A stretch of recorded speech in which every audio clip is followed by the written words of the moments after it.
Alex Hormozi just released a brand new YouTube video revealing his diet of how he stays lean year-round while running multiple businesses and never skipping dessert. If you've been living under a rock and don't know who Alex Hormozi is, he's an entrepreneur, author, and has been taking over social media over the past few years. I actually got a chance to see him speak live last year, and it was an amazing experience. I really love how he teaches just because it's so actionable and down to earth. So let's actually dive into the video, and I'll give you my thoughts and opinions on his diet, not necessarily to critique or criticize what he's doing, because obviously it's working for him, but more so you can understand if this is a way to approach weight loss and nutrition that might be beneficial for you. I've eaten dessert virtually every night for 20 years. This is what he's known for, is never skip dessert. You see it all over Instagram and social media. I have done a lot of different diets, keto stuff. I've done high carb, I've done low carb, I've done high fat, I've done intermittent fasting, alternate day fasting, carnivore style eating, whatever. The last 10 years, I've pretty much eaten the exact same way. Be able to have business dinners, be able to have drinks. Many of the entrepreneurs that I know who've seen me eat and been around me a long time end up adopting this and they never go back. What I'm not saying is this is the most scientifically researched, whatever. I'm just sharing what worked for me. If something works for you, just keep doing that. I love how he reiterated that this is not the most scientific thing or whatever.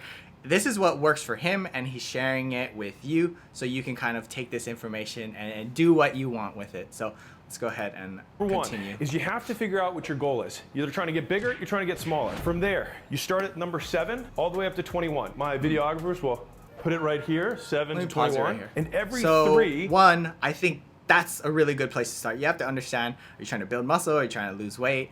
So I really loved how he did that. And then he popped up this this number thing. So he's categorizing it into 5 different chunks, it looks like. So let's see. You go from extreme weight loss to moderate weight loss to maintenance to moderate weight gain to extreme weight gain. All you have to do is multiply your body weight. So I'm gonna use 200 pounds as my average because it's easy with math. So let's say I'm a 200-pound guy and I wanna get leaner. I'm gonna go to moderate cut, which is the second from the bottom here of these 3, which you've got 10, 11, 12.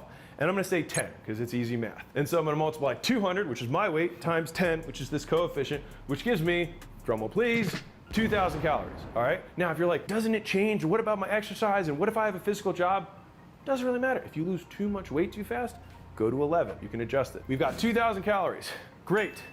I actually love the way that he's breaking this up into categories, because this is really how you figure things out. You test maybe the 2,000 calories he was talking about. You do that for a little while, and if you're not, losing or gaining at the rate that you think is appropriate, then you can always kind of move up, right? As far as the calculations he did, he used his body weight, but if you are someone who has a lot more body fat to actually use, what I would do is just use your goal body weight. So some people use lean body mass, but a lot of people don't want to figure that out. So I would just say go with your goal body weight, and you don't necessarily have to hit that body weight at the end of your transformation or whatever. It's just a starting point to use, but I totally agree that you will need to adjust things. So I actually like the scale that Here's he used. step 3. You multiply your weight, 200 pounds again, you multiply it by 1. Really hard math. Means 200 grams of protein. Some of the science nerds are gonna be like, you can only metabolize 0.7 grams per. Don't give a shit. Every pound of lean meat, white fish, ground turkey breast, 96.4 ground beef, shrimp, whatever. A pound is 100 grams of protein. So if you need 200 grams, you need 2 pounds. Now that's if you exclusively ate meat. I tend to eat over my 1 gram per pound. I like eating protein. It fills me up, I feel good on it, that's why I do it. If you don't eat as much, don't. Now we're back to the math. This is the last math equation we're gonna have to do. We have 2,000 calories. Yeah, so this calculation for figuring out how much protein you should be eating, it's actually on the scale. One is a really, and for the sake of this video, he's probably just using it, again, for easy math, but you can actually go from 0.8 to 1.2 per pound of your goal body weight or lean body mass. Or for his example, he's just using his weight, but he's fairly lean. So if you are doing the calculations for 200, if you were not used to eating so much protein, maybe you start off at using 0.8 and then work your way up slowly, just to kind of ease into that so you don't have like some digestive issues for increasing it all of a sudden. So I'm all good with that. And I love that he's prioritizing protein. I think that's super, super important, because out of all the macros, carbs, fats, proteins. You want to keep your protein intake high, especially while you're dieting, because it can help preserve muscle mass and a whole bunch of other things. But let's get back. And we know we have to eat 200 grams of protein. All you have to do is figure out what 2 pounds of meat you want to eat, or where you want to get your 200 grams of protein from, and figure out how many calories are in that thing. These 2 pounds of meat are both turkey. I eat turkey for both meals. Crazy. These are both 560. I know that that's 1120. That's how many calories I have of protein that I eat in my day. So I subtract my calories associated with those meals from my 2,000 in this example, and I would have 880 calories left over. Those 880 calories, here's the magic of how this works. You can do whatever you want with them.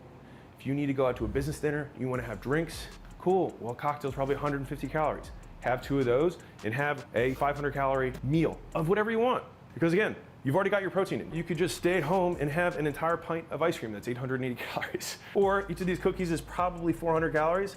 You could have 2 of them, and that could be your dinner. It doesn't matter. And mind you, that's with a cut. That's with me trying to lose a pretty significant amount of weight. Now, I actually maintain, because we're going to this third chunk, right? In this 13 to 15 chunk, if I multiply my body weight, I'm more than 200, but let's just say it's 200 for math's sake, times 15, 3,000 calories. So I would have an extra 1,000 calories on top of that 1,000 if I did that same thing. Instead of having 2 of these cookies, I could have like 5 of these cookies for dinner, or I could have 2 of these bites and still have some food. I eat the same breakfast and lunch every day. I start my day with, let's call it a 200 calorie bar, you call it a brownie. Doesn't matter. If I'm traveling, I might not have this with me. I'll grab a Quest bar at the airport. So right? with this math, it kind of seems simple, but one thing that I would take into consideration, I think that approaching all of this with a sense of like eating all of the things you love, I think that's amazing. And we have to understand that different types of foods will have different effects on our metabolism and hormones. So for example, 1,800 calories of cookies is going to affect you differently from 1,800 calories of like chicken breasts and asparagus.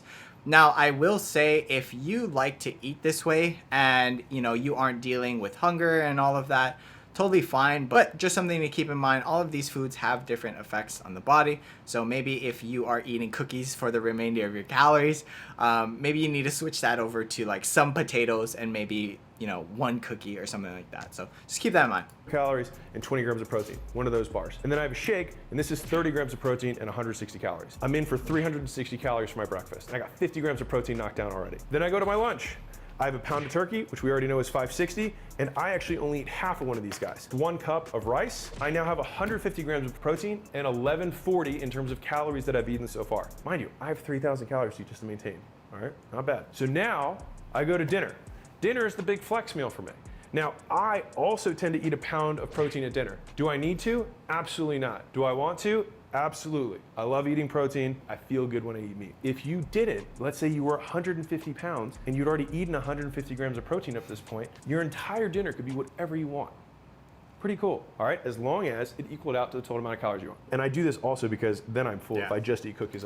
See, I love that he mentioned this because it's so important, right? If you just ate cookies, you'd probably be starving, which makes, sticking to this way of eating much harder. But by eating the protein, you're a lot more full, you're a lot more satisfied with your meals. And that's actually a really good tip that I like to give clients is like, we never want to take out any of the foods that we love, but one thing that you can do is say you can have it, but just eat your real meals first, right? Like have your protein, have your actual meal, and then wait a little while and then have it, right? Instead of eating all of these snacks and cookies while you're hungry, eat your meal first, try it out. It's super, super helpful.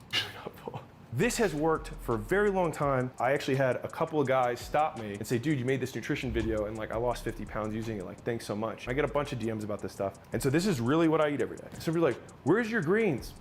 I have a multivitamin and I continue to stay alive. And guys, I've stayed away from fitness stuff mostly because like there's all these armchair debates and like, I just don't care. If you want, I can do a part 2 on how I train as an entrepreneur. It's different than if you were like a pro bodybuilder or a strongman or a powerlifter or Olympic lifter or just a normal gym rat. I can make that a second video, put it in the comments. If not, just enjoy this one. All right, so overall, I think that first off, you should be eating fruits and veggies in your diet, something more than a multivitamin. But all in all, I think that this is good. Some things that I really, really love is that he's prioritizing protein, which again is super, super important. Number two is this mindset around the diet and the mentality going into it. I think that is one of the most important parts of this, is that you're going into this knowing that, hey, I just have to, eat some protein, and then kind of fill in the way that I want to. I love this approach because studies have shown that, when taking into consideration the ratios of like carbs and fats, doesn't really matter if you're doing low carb or low fats. There's super small differences, but overall, at the end of the day, if you are eating less than you consume, you will burn body fat. So, or the general population, and for the normal person, I think that approaching your diet and nutrition in a way like this can be very beneficial. And again, I love that he breaks it up like that because it gives you a way to track your progress and then make adjustments as you need. So if you're starting out at, maybe say the 12 and you're not losing weight, you could always dip down. And that's it. If you like this video, drop me a thumbs up and let me know in the comments if you have any questions or you just want to chat. And if you want more content just like this for health and fitness, please consider subscribing, and I'll see you in the next one. Bye.